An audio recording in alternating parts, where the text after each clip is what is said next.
우리는 자주 하나님께 나아가 은혜를 구하죠. 당연히 그래야 됩니다. 우리는 은혜 없이는 살 수 없는 사람들이니까요. 그러나 우리가 그렇게 은혜를 구할 때 분명히 기억할 것이 있습니다. 우리가 이미 하나님께 은혜를 받은 사람들이라는 거죠. 너무나 큰 은혜, 놀라운 은혜, 어메이징 그레이스를 받았습니다. 그 은혜 안에 지금 우리가 있습니다. 우리가 은혜를 구하는 것은 은혜가 없어서, 은혜가 부족해서 구하는 것이 아니라 이미 넘치는 은혜를 받은 사람들로서 그것을 받고 그 안에 있고 그것을 누리는 자들로서 은혜 위에 은혜를 구하는 것입니다. 어떤 은혜예요? 이미 다 용서받았고요. 깨끗이 남김없이, 더 이상 정죄함 없이 용서를 받았습니다. 이미 하나님의 아들과 딸입니다. 하나님의 아들과 딸이 되는 것이 아니고 이미 하나님의 아들과 딸입니다. 그리고 이 신분은 영원히 변함이 없습니다. 이미 천국을 소유했습니다. 이미 임한 하나님의 나라에 들어와 있고 또 우리에게 완성된 하나님 나라가 약속되어 있습니다. 아무것도 한 것 없는 우리들이 오직 예수 그리스도의 공로 때문에 이런 놀라운 은혜를 받았고 그 안에 들어와 있고 그것을 누리고 있습니다. 빚으로 따지자면 정말 갚을 수 없는 빚을 진 거고요. 성경 말씀을 따라 좀 더 좋은 비유로 하면 도저히 갚을 수 없는 빚을 완전히 탕감받은 자들이죠. 마태복음 18장에 나오는 것처럼. 그래서 우리는 이 엄청난 은혜에 빚진 심정으로 살아갑니다. 여기서 빚진 심정이라는 것은 주의해야 돼요. 빚진 심정이라는 것은 내가 갚아야만 할 큰 빚에 눌린 마음이 아니고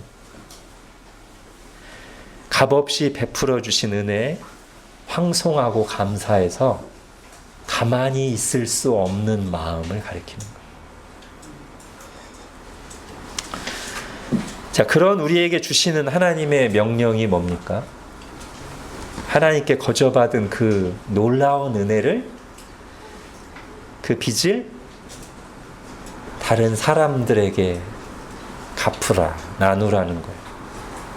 특히 하나님의 자녀들에게, 믿는 사람들에게 우리가 행한 선한 일을 우리 주님께서는 어떻게 여기신다고 말씀하십니까? 주님 자신에게 하신 일로 분명히 그렇게 여기시겠다. 성경 여러 군데 나오죠. 두 군데만 핸드아웃에서 보겠습니다. 마태복음 25장. 임금이 대답하여 이르시되 내가 진실로 너희에게 이르노니 너희가 여기 내 형제 중에 지극히 작은 자 하나에게 한 것이 곧 내게 한 것이니라. 이에 임금이 대답하여 이르시되 내가 진실로 너희에게 이르노니 이 지극히 작은 자 하나에게 하지 아니한 것이 곧 내게 하지 아니한 것이니라 하시리니 그들은 영벌에 의인들은 영생에 들어가리라. 자, 우리 요한복음 21장은 같이 읽을까요? 시작. 그들이 조반 먹은 후에 예수께서 시몬 베드로에게 이르시되 요한의 아들 시몬아 내가 이 사람들보다 나를 더 사랑하느냐 하시니 이르되 주님 그러하나이다. 내가 주님을 사랑하는 줄 주께서 아시나이다. 이르되 내 어린 양을 먹이라 하시고. 나를 사랑하면 나에 대한 사랑을 어떻게 표현해라? 주님의 양들을 먹이고 돌보는 것으로 표현해라. 그러면 나는 그것이 나에게 한 것인 줄로 알고 기쁘게 받겠다. 그리고 우리가 얼마 전에 살펴봤듯이 이렇게 우리가 하나님께 너무나 큰 은혜를 받아서 다른 사람을 사랑하고 베풀면 주님께서는 그것을 또 기쁘게 받아주시고 칭찬하시고 상을 주신단 말이에요. 자, 바울이 로마서 1장에서 스스로를 가리켜서 빚진 자라고 표현할 때는 이제 이런 의미를 담고 있는 겁니다. 로마서 1장 핸드아웃에 보십시오. 헬라인이나 야만인이나 지혜 있는 자나 어리석은 자에게 다 내가 빚진 자다. 여기서 말하는 바울이 스스로를 빚진 자라고 하는 게 무슨 의미겠어요? 바울이 그 이방인들에게 뭔가를 받은 게 있어서 갚아야 되는 것도 아니고요. 또 바울이 그들에게 뭔가 잘못한 게 있어서 보상해야 된다는 의미에서도 아니에요. 바울이 여기서 스스로를 내가 모든 사람에게 빚진 자라고 말하는 것은 자격 없는 내가 하나님으로부터 너무나 큰 은혜를 받았고 이제는 그것을 다른 사람들에게 전해야만 하는 소명이 내게 있음과 그리고 그러고 싶은 간절한 심정을 표현하는 의미에서 빚진 자라고 말하는 거예요. 즉 이렇게 말하는 것과 같습니다. 여러분, 저는 하나님께 너무나 큰 은혜를 받아서 가만히 있어서는 안 될 사람입니다. 그것을 나만 갖고 있고 누리는 것은 마치 큰 빚을 지고 안 갚는 것과 같습니다. 이런 의미로 자신을 빚진 자라고 하는 거예요.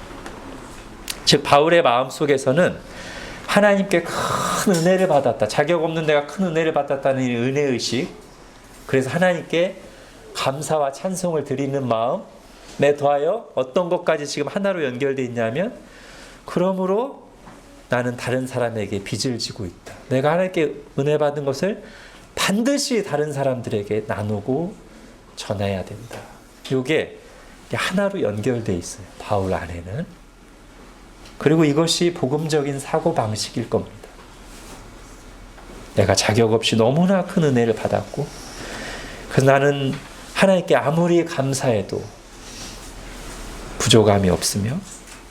부족하며 더 나아가 너무나 큰 은혜를 받았기에 그것을 나만 갖고 누리며 가만히 있어서는 안 된다. 이게 다 이렇게 하나로 연결되어 있는 마음이 복음적인 정신이죠. 자, 그런데 오늘 본문을 보니까요, 이제 바울이 그것과는 또 조금 다르게 얘기하는 내용이 들어있어요. 즉 로마서 1장에서 자기를 빚진 자라고 할 때는 뭐였어요? 하나님께 받은 건데 그것을 이제 사람들에게 빚졌다고 표현한 거였고요. 이제 오늘 로마서 16장을 보면 그게 아니고 바울이 실제로 사람들에게 받은 것이 여기 들어있어요. 즉 바울은 1장에서 말한 의미로 빚진 자일 뿐만 아니라 실제로도 여러 사람들에게 빚을 지고 있다는 것을 오늘 본문에서 보게 돼요. 즉 바울이 스스로가 빚진 자의 심정으로 사람들에게 자기를 들여 복음을 전하고 베푸는 삶을 살았지만 그 과정에서 바울 자신도 많이 받았다. 주기만 한 게 아니라 바울도 많이 받았다. 사랑의 빚을 졌다. 그래서 여기서 문안 인사를 하면서 그 내용들을 이제 곳곳에 드러내고 있어요. 세 사람만 볼게요. 자, 먼저 1, 2절입니다. 여기에 베베가 나오는데요. 이 베베는 2절 뒷부분에 보니까 이는 그가, 즉 베베가 여러 사람과 나의 보호자가 되었습니다. 여기서 이 보호자라는 말이 프로스타티스인데요. 다른 사람의 후견인 역할을 하는 부유한 사람을 일컬을 때 많이 쓰는 단어라고 합니다. 즉 바울이 이 베베를 통해 재정적인 도움을 받았음을 뜻하는 표현이죠. 자, 표준세 번역으로 제가 읽어드릴게요. 그 부분을. 그는 많은 사람을 도와주었고 나도 그에게 신세를 많이 졌습니다. 훨씬 우리에게 와닿죠. 우리말 성경은 이는 베베가 많은 사람들과 나를 돕는 사람이 됐기 때문입니다. 예. 이 갱그리아 교회에 아마 자매 집사로 보이는 이 베베는 자신에게 주신 그 넉넉한 물질을 가지고 바울을 비롯한 또는 어려움에 처한 교우들을, 사역자들을 잘 후원하고 섬겼던 것 같아요. 바울이 그런 점에서 빚을 지고 있습니다. 자, 그런가 하면 3, 4절을 보십시오. 여기는 더 엄청나죠. 그 유명한 브리스가와 아굴라 부부가 나오는데요. 여러분 4절을 보십시오. 그들은 내 목숨을 위하여 자기들의 목까지도 내놓았다. 자, 이 일이 구체적으로 뭘 의미하는지 우리는 성경에서 찾기는 어렵습니다. 왜냐하면 브리스길라와 아굴라가 사도행전에도 몇 번 언급되고 서신서에 나올지라도 이 내용이 나오진 않아요. 그래서 이게 정확히 뭔지 모르지만 우리가 이 문맥을 볼 때 이것이 그냥 비유적인 표현이 아닌 것은 분명해 보입니다. 어떤 상황에서 바울이 생명의 위협을 느낄 때, 정말로 위험할 때 이 브리스길라와 아굴라 부부가 바울을 건져내기 위해서, 바울을 지키기 위해서 자기들의 목숨을 걸었던 것 같아요. 그래서 바울이 뭐라고 해요? 그렇게 생명의 은혜를 입은 자기가 마땅히 이 브리스길라와 아굴라 부부에게 감사할 뿐만 아니라 그 소식을 들은 이방인의 모든 교회들도 이 브리스길라 아굴라 부부에게 감사한다는 거예요. 와, 당신들이 그렇게 목숨을 아끼지 않고 바울 사도를 지켰기에 바울 사도가 지금 살아있습니다. 너무나 감사합니다. 브리스길라 아굴라 부부요, 너무 감사합니다. 이렇게 하고 있다는 것이죠. 바울이 생명의 빚을 진 겁니다. 자, 그런가 하면 한 사람만 더 볼게요. 7절을 보십시오. 내 친척이요 나와 함께 갇혔던 안드로니고와 유니아. 아마 이 안드로니고와 유니아도 부부일 가능성이 많아 보여요. 확실치는 않지만 이 사람들은 이제 또 뭘 했습니까? 앞에 나왔던 베베나 아굴라 부부가 바울을 대신하여 재정을 후원하고 바울을 대신하여 목숨을 아껴 내어주었다면 이 안드로니고와 유니아는 바울과 함께 갇혔어요. 함께 고난을 당했어요. 우리가 성경에서 보면 바울이 복음을 전하다가 여러 번 투옥되잖아요. 그죠? 아마 거기에 연루돼서 바울을 아굴라 부부처럼 지키려다가 그랬는지, 바울과 함께 일하다 그랬는지, 아니면 바울과 같이 있다는 이유만으로 그랬는지, 이 안드로니고와 유니아가 바울과 함께 감옥에 갇혔습니다. 바울이 고난당할 때 함께 한 거죠. 이것도 귀한 거예요. 그죠? 고난당할 때 함께 해주는 거. 자, 바울이 이런 은혜를 입었습니다. 여기에 나오지 않은 또 많은 은혜들을 입었을 겁니다. 그리고 이런 것들은 바울이 로마서 13장에서 말했던 사랑의 빛이라고 할 수 있겠어요. 여러분 핸드아웃에 로마서 13장 8절 같이 읽겠습니다. 시작. 피차 사랑의 빛 외에는 아무에게든지 아무 빛도 지지 말라. 남을 사랑하는 자는 율법을 다 이루었느니라. 예. 그럼 생각해 볼까요? 자, 이 사람들이 왜 바울에게 이런 엄청난 은혜를, 사랑을 베풀었을까요? 우선 첫 번째로 생각할 수 있는 것은 바울에게 먼저 은혜를 입었어요. 이 사람들이. 그죠? 바울이 이들에게 복음을 전했고요. 바울이 그들을 섬겼죠. 자, 그렇게 바울이 자기 생명을 아끼지 않고 자기들이 있는 땅까지 나와서 선교사잖아요.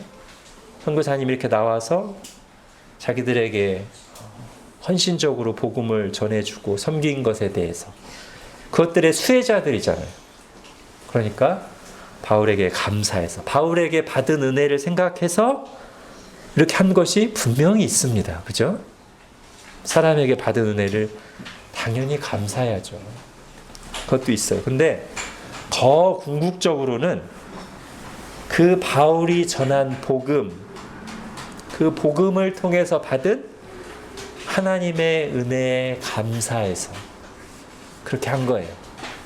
바울이 그랬듯이 바울 자신이 하나님께 받은 은혜가 너무 커서 빚진 자의 심정으로 사람들에게 나아가 복음을 전하고 섬겼듯이 똑같이 그 복음을 받은 이 사람들도 바울의 모범을 보면서 자기들도 하나님께 받은 은혜가 너무나 크고 감사해서 빚진 자의 심정으로 바울 및 교회, 교우들을 위해 자신들의 시간과 물질과 생명을 내어주고 섬긴 것이죠. 즉 바울에게 받았기 때문에 바울에게 섬긴 것은 이제 주고받은 거죠, 그죠? 기브 앤 테이크죠. 이것도 필요해요, 그죠?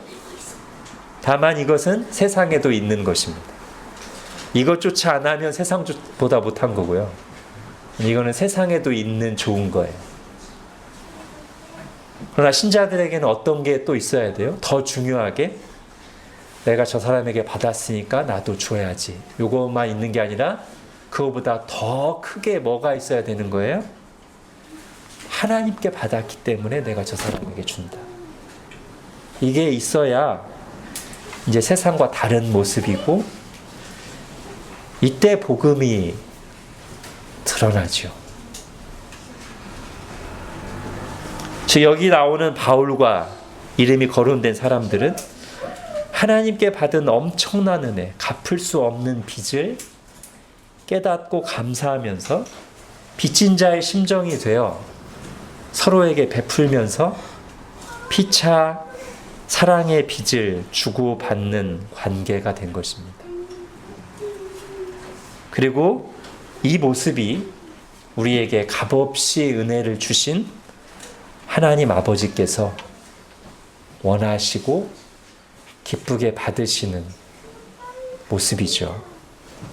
내가 너희에게 값없이 풍성하게 주었으니 너희도 그걸 가지고 서로 나누고 베풀거라. 그러면 나는 그것을 나에게 하는 것으로 알고 정말 기쁘게 흠양하고 영광을 받을 것이다. 자, 여기에 복음적인 계산법이 이제 나옵니다. 자, 복음적인 계산법은 서로 사랑과 섬김을 적극적으로 베풀고 받되 각자가 받은 것만 계산하는 거예요. 나도 베풀고 나도 베품을 받았는데 내가 베푼 거는 내 장부에 없고 내가 받은 것만 내 장부에 있는 게 복음적인 계산법이에요. 왜냐하면 잘 생각해 보십시오. 내가 베푼 것은, 내가 받은 것은, 자, 바울이 어떤 심정으로 했죠? 빚진 자의 심정으로 했어요. 그죠? 하나님께 너무나 큰 은혜를 받았기 때문에 빚진 자의 심정으로 준 것이고, 또 나중에 하나님께서 이것에 대해서 칭찬하시고 갚아주실 것이기 때문에 이건 이미 하나님 앞에서 계산이 끝난 거예요. 내가 다른 사람에게 베푼 것은 내가 먼저 받아서 하나님께 받아서 준 것이고 근데 나중에 또 받을 거예요. 하나님께. 그렇기 때문에 계산이 끝났어요. 내 장부에다 기록해 놓을 필요가 없어요. 그렇기 때문에 생색내거나 아까워하거나 준 만큼 받아내려고 하지 않아도 돼요. 이미 하나님께 그보다 크게 받았고 또 받을 거예요. 자, 그런데 우리는 이렇게 계산이 끝났는데 근데 저 사람이 감사해서 내게 무엇을 준다면, 베푼다면 그거는 계산이 끝난 뒤에 받은 덤으로 받은 거예요. 그래서 장부에 기록해 놔야 돼. 두고두고 감사해야 돼. 그렇게 서로에게 받은 것만 있다는 생각, 하나님의 은혜 안에서 피차 사랑의 빚을 지고 있다고 생각하는 것이 복음적인 계산법입니다.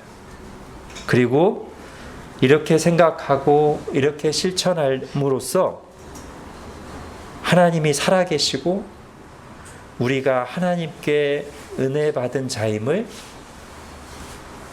아주 실제적으로 드러내는 거예요. 내 인생의 중심에 하나님이 계심을, 그리고 내가 큰 은혜를 받은 자로서 살아감을, 그리고 우리의 성도의 교제 속에 하나님이 함께 하시고 일하고 계심을 그렇게 아주 구체적으로 드러내는 것이죠. 너무 어려운 일이에요. 그죠? 은혜로만 가능합니다. 우리의 본성과 우리의 경험과 우리의 계산과 우리의 시대 분위기를 거스르는 일이기 때문에 은혜가 필요합니다. 우리가 이 은혜를 힘써 구하길 원합니다. 하나님, 제게 구원의 은혜를 주신 하나님, 제게 복음적인 계산법으로 살아갈 수 있는 은혜도 베풀어 주옵소서. 그래서 하나님께 받은 은혜를 정말 제가 감사하고 누리면서, 또한 빚진 자의 심정으로 내 장부에 기록하지 않고 값없이 다른 사람들에게 섬기고 베풀며 살아가는 우리 가정, 우리 교회가 되게 하여 주옵소서. 그런 은혜를 구하고 풍성하게 받는 저와 여러분이 될 수 있기를 바랍니다. 기도하겠습니다. 하나님 아버지, 오늘 바울의 문안 인사 속에서 바울 자신이 빚진 자의 심정으로 사람들에게 풍성하게 베풀었을 뿐만 아니라 동일하게 하나님께 은혜를 입은 많은 사람들로부터 많이 받고 사랑의 빚을 진 인생이었음을 오늘 우리가 말씀 속에서 봅니다. 그리고 우리도 동일하게 하나님의 놀라운 은혜를 받은 자로서 빚진 자의 심정으로 베풀고 섬기며 피차 사랑의 빚을 주고받으며 그러는 중에 내가 준 것은 하나님 앞에서 계산으로 끝내고 다른 이들에게 받은 것을 정말로 감사할 줄 아는 그런 복된 인생들이 되기를 원합니다. 우리의 가정이, 우리의 교회가 이런 복음적인 계산법으로 살며 하나님을 구체적으로 드러내고 더욱더 풍성하게 누리는 공동체가 되게 하여 주옵소서. 예수님의 이름으로 기도합니다. 아멘.